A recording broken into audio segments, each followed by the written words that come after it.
Deconstruction. Deconstructive reading often tries to look at the way the text contradicts itself. Barbara Johnson has defined deconstruction as the teasing out of warring forces of signification within a text.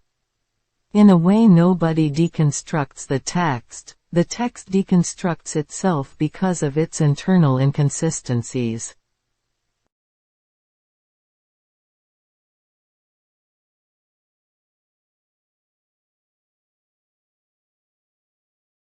Deconstruction is an examination of the internal construction of a work of art.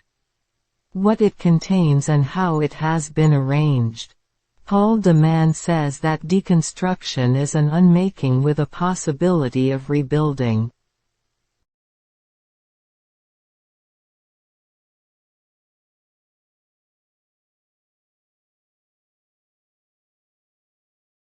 Deconstruction involves the close reading of texts in order to demonstrate that any given text has irreconcilably contradictory meanings, rather than being a unified, logical whole.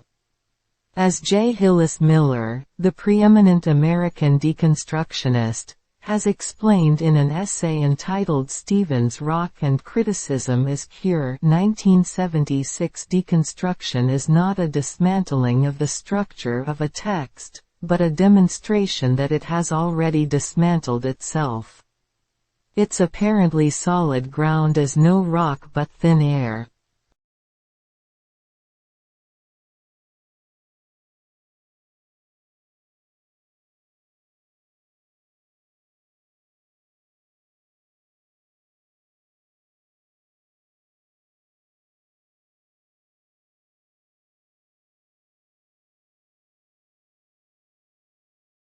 Deconstruction was both created and has been profoundly influenced by the French philosopher Jacques Derrida.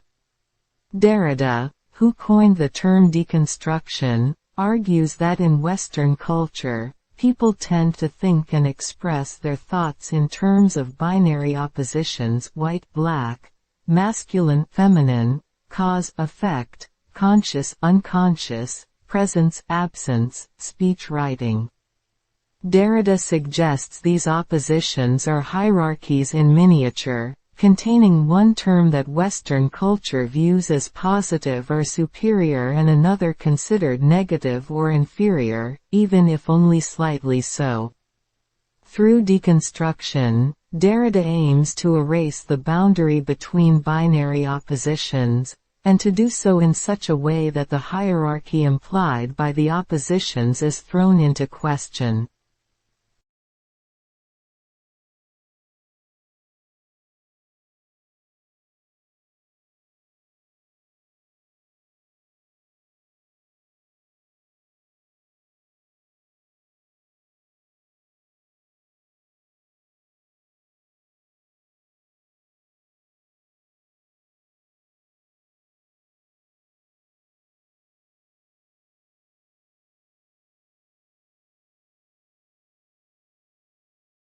Although its ultimate aim may be to criticize Western logic, deconstruction arose as a response to structuralism and formalism.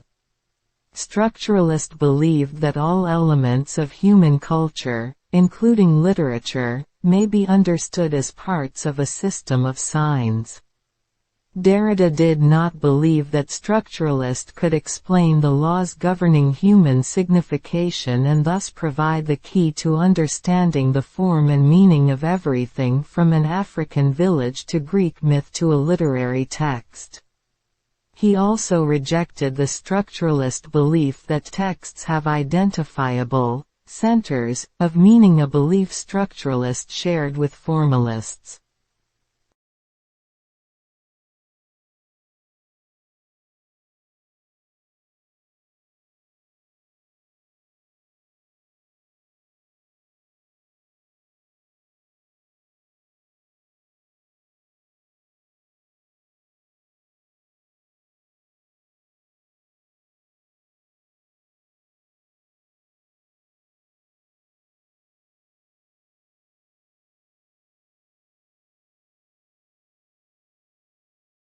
Formalist critics, such as the new critics, assume that a work of literature is a freestanding, self-contained object whose meaning can be found in the complex network of relations between its parts, allusions, images, rhythms, sounds, etc. Deconstructionists, by contrast, see works in terms of their undecidability. They reject the formalist view that a work of literature is demonstrably unified from beginning to end, in one certain way, or that it is organized around a single center that ultimately can be identified. As a result, deconstructionists see texts as more radically heterogeneous than do formalists.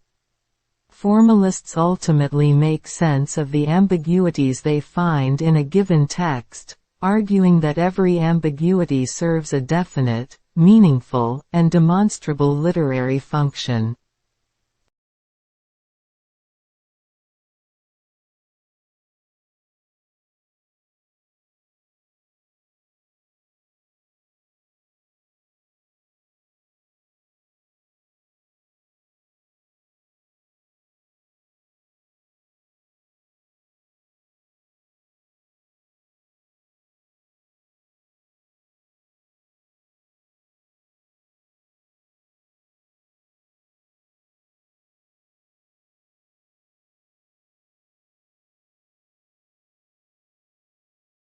Undecidability, by contrast, is never reduced, let alone mastered in deconstruction. Though a deconstructive reading can reveal the incompatible possibilities generated by the text, it is impossible for the reader to settle on any permanent meanings.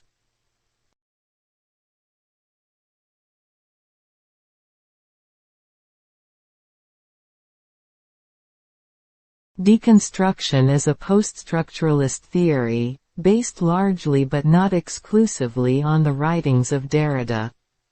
It is in the first instance a philosophical theory and a theory directed towards the re-reading of philosophical writings.